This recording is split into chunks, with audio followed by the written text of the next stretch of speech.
अस्सलाम वालेकुम, मैं हूं अहमद सज्जाद और मैं हूं अहमद खोखर। तो आप देख रहे हैं हमारा यूट्यूब चैनल मिस्टर अहमद के नाम से। तो आज हम रिएक्शन वीडियो बनाएंगे कैप्टन विक्रम बत्रा की बायोपिक पर, जो ओरिजिनल कैप्टन विक्रम बत्रा, उस पर ये स्टोरी होगी, उस पर रिएक्शन होगा। देखेंगे ओरिजिनल कौन सा है। हमने मूवी वाला तो देख लिया, सिद्धार्थ मल्होत्रा बना हुआ है कैप्टन विक्रम बत्रा। तो अब ओरिजिनल देखते हैं, ओरिजिनल कौन सा, इसकी स्टोरी देखेंगे, कब ये इंडिया की आर्मी में आया और कब ये शहीद हुआ। तो ये कारगिल की जंग में शहीद हुआ, तो बहुत यार ताकतवर था, बहुत जिक्र सुना इसका पाकिस्तान में भी और इंडिया में भी। अब इसकी मूवी रिलीज होने वाली है, तो फिर देखते हैं अब क्या टाइम वेस्ट किए। तो मुझे लगता है बहुत बहुत बहादुर आदमी होगा, फौजी होगा, जो इस पर मूवी आने लगी है। तो क्या टाइम वेस्ट के रिएक्शन देते और आप लोग भी देखें इसकी क्या क्या स्टोरी और कब पैदा हुआ, कब शहीद हुआ, इसकी लास्ट स्टोरी देखेंगे। तो बगैर टाइम वेस्ट के रिएक्शन देते हैं, फिर लेट्स गो लेट्स 1 2 3। ओ भाई साहब, भाई साहब, भाई साहब, ये क्या बात। आज का ये वीडियो हर उस भारतीय को देखना चाहिए जिसे अपनी भारतीय सेना पर गर्व है। आज बात करेंगे भारत के शेर और कारगिल के हीरो परमवीर चक्र विजेता शहीद कैप्टन विक्रम बत्रा, जिनके ऊपर एक मूवी बन रही है। इसका नाम है शेरशाह और इसमें कैप्टन विक्रम बत्रा का रोल सिद्धार्थ मल्होत्रा करने वाले हैं। तो चलिए जानते हैं कहानी भारत के शेर कैप्टन विक्रम बत्रा। विक्रम बत्रा का जन्म 9 सितंबर 1974 को हिमाचल प्रदेश के पालमपुर में हुआ था। उन्होंने अपनी शुरुआती पढ़ाई केंद्रीय विद्यालय से की और चंडीगढ़ की डीएवी कॉलेज से साइंस में ग्रेजुएशन किया। कॉलेज के दौरान ही वो एनसीसी के बेस्ट कैडेट चुने गए और साथ ही उनका सिलेक्शन मर्चेंट नेवी में हुआ।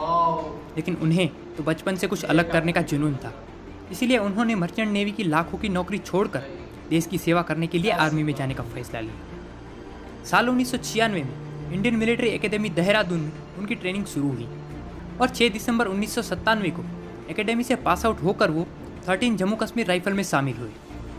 जब कारगिल युद्ध हुआ तब विक्रम बत्रा को आर्मी में सिर्फ 18 महीने हुए थे। जब वो छुट्टी के दौरान अपने दोस्तों के साथ कैफे में बैठे हुए थे, तब उनके एक दोस्त ने उनसे कहा कि विक्रम, कारगिल में युद्ध शुरू हो गया है, तो तुम अपना ध्यान रखना। तब विक्रम बत्रा ने कहा, या तो मैं तिरंगा लहरा कर आऊँगा या फिर उसमें लिपट कर आऊँगा। और तभी उन्हें ऑर्डर आया कि उन्हें अपनी यूनिट के साथ कारगिल जाना होगा। कॉलेज के दिनों में उन्हें एक लड़की से प्यार हो गया और वो युद्ध से लौटकर उससे शादी करने वाले थे। विक्रम बत्रा युद्ध से लौटे तो सही, मगर तिरंगे में लिपट गए। विक्रम बत्रा की याद में उस लड़की ने आज तक शादी नहीं। ऐसा प्यार बहुत कम लोगों को ही नसीब होता है। कारगिल पहुंचने के बाद विक्रम बत्रा और उनकी यूनिट की सीधे युद्ध में तैनाती नहीं हुई, बल्कि उनकी यूनिट की हाई एल्टीट्यूड एक्रोमेटाइज के लिए ट्रेनिंग दी गई। लेकिन तब तक युद्ध भीषण रूप ले चुका था। पाकिस्तानी सेना कारगिल की ऊंची चोटियों पर बैठी हुई थी और ऊपर से नीचे हमला करना तो बहुत आसान था, लेकिन नीचे से ऊपर हमला करना बहुत ही मुश्किल। इसीलिए कारगिल युद्ध को बहुत ही कठिन माना गया है। 18 ग्रेनेडियर्स और 2 राजपूताना राइफल्स को तोलोलिंग पर कब्जा करने की जिम्मेदारी सौंपी गई और हमारे जवानों ने 13 जून 1999 को तोलोलिंग पर कब्जा भी कर लिया। लेकिन हमें इसकी भारी कीमत भी चुकानी पड़ी। जितना मुश्किल तोलोलिंग पर कब्जा करना था, उतना ही मुश्किल था उस पर कब्जा बनाए रखना, क्योंकि अभी भी वहाँ की सबसे ऊंची चोटी .5140 पर पाकिस्तानी सेना का कब्जा था। इसीलिए .5140 पर कब्जा करना बेहद ज़रूरी था। 19 जून को .5140 पर कब्जा करने की जिम्मेदारी दी गई 13 जैकरिफ को, जिसमें लेफ्टिनेंट विक्रम बत्रा और कैप्टन संजीव जामवाल को 2 कंपनियों की कमान सौंपी गई। .5140 पर कब्जा करना बहुत ही मुश्किल था, क्योंकि ये पहाड़ बहुत चट्टानी थे और ऊपर चढ़ते समय कोई कवर भी नहीं था। दुश्मन की नज़र पड़ते ही वो अंधाधुंध फायरिंग कर देते। इसीलिए रात के अंधेरे में 13 जैकरिफ के जवानों ने चढ़ाई करना शुरू किया। लेकिन पाकिस्तानी सेना भी सावधान थी। वो बार बार फ्लेयर की रोशनी में देख रही थी कि कहीं कोई ऊपर तो नहीं आ रहा। अब अगर चढ़ाई करनी थी तो दुश्मन का बंकर में रहना जरूरी था, और ऐसा करने के लिए तोप के गोले खोल दिए गए। जब हमारे जवान दुश्मन के 200 मीटर के दायरे में पहुंचे, तब तोप को रोक दिया गया। लेकिन तोप रुकते ही पाकिस्तानी सेना ने अंधाधुंध फायरिंग कर दी। तब कैप्टन जामवाल और लेफ्टिनेंट बत्रा ने एक फैसला लिया कि जब तक वो दुश्मन के 100 मीटर के दायरे में न पहुंच जाए, तब तक तोप चालू रहे। लेकिन ये फैसला बहुत जोखिम भरा था, क्योंकि तोप के गोले हमारे जवानों को भी लग सकते। जैसे ही हमारे जवान दुश्मन के 100 मीटर के दायरे में पहुंचे, तोप के गोले रोक दिए गए और चोटी के दोनों तरफ से कैप्टन जामवाल और लेफ्टिनेंट बत्रा की कंपनियां दुश्मन पर टूट पड़ी। विक्रम बत्रा ने पहले बंकर में ग्रेनेड फेंका और उसे तबाह कर दिया, और फिर दूसरे बंकर पर हमला किया। विक्रम बत्रा को इतनी बहादुरी से लड़ते देख उनके जवानों में भी जोश भर गया। विक्रम बत्रा और कैप्टन जामवाल की कंपनियों ने दुश्मन के 7 बंकरों को तबाह कर दिया और .5140 पर तिरंगा फहरा दिया।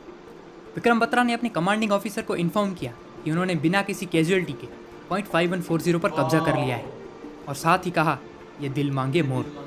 विक्रम बत्रा की बहादुरी देख उन्हें रणभूमि में ही लेफ्टिनेंट से कैप्टन बनाया गया। अब बारी थी मस्को की चोटियों को जीतने की। इसके लिए विक्रम बत्रा की यूनिट 13 जयक्रिफ और साथ ही 2 और यूनिट को बुलावा भेजा गया। .4875 पर अभी तक पाकिस्तानी सेना का ही कब्जा था और वहाँ कैप्टन नवीन 36 घंटों से अपनी टीम के साथ पाकिस्तानी सेना का सामना कर रहे थे। अब .4875 को जीतने की जिम्मेदारी दी गई कैप्टन विक्रम बत्रा और उनकी टीम को।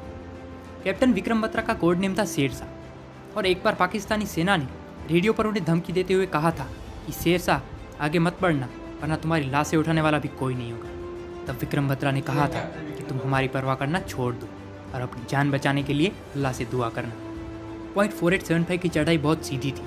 रात के अंधेरे में ही उन्होंने चढ़ाई करना शुरू कर दिया। सवेरा होते होते वो 3 गन पोजीशन को तबाह कर चुके थे। उजाला होते ही अटैक करना मुश्किल हो जाता था क्योंकि ऊपर बैठी पाकिस्तानी सेना आसानी से हमारे जवानों को देख सकती और उन पर हमला कर सकती। लेकिन फिर भी विक्रम बत्रा अपने जवानों के साथ आगे बढ़ते चले जा रहे थे और वो भारतीय सेना के उस बंकर में पहुंचे जहां कैप्टन नवीन घायल हालत में पाकिस्तानी सेना से लड़ रहे थे। विक्रम बत्रा ने कवर फायर देते हुए अपने कुछ साथियों के साथ कैप्टन नवीन को वापस नीचे भेज दिया और खुद बंकर से बाहर निकलकर पाकिस्तानी सेना पर टूट पड़े। काफ़ी सारे पाकिस्तानी सैनिकों को मारने के बाद एक गोली उनके सीने में आ लगी, लेकिन फिर भी वो फायर करते रहे।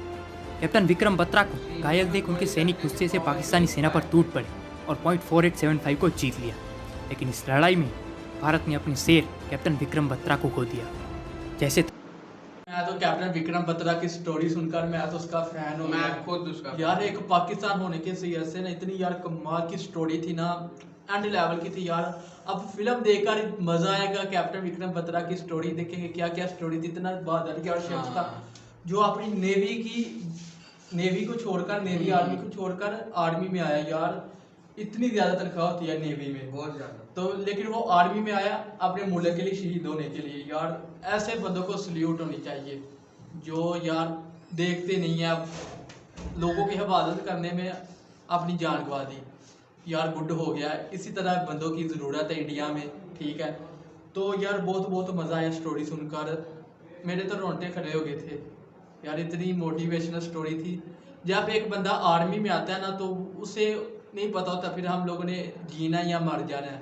वो सिर्फ आर्मी में आते हैं, तनख्वाह की लालच में भी नहीं आते। वो सिर्फ और सिर्फ आते हैं मुल्क की शान की हिफाजत के लिए और मुल्क के लिए अपनी जान कुर्बान करने के लिए। यही कैप्टन विक्रम बत्रा के जैसे हमारे पाकिस्तानी फौजी हैं, लेजेंड्स हैं।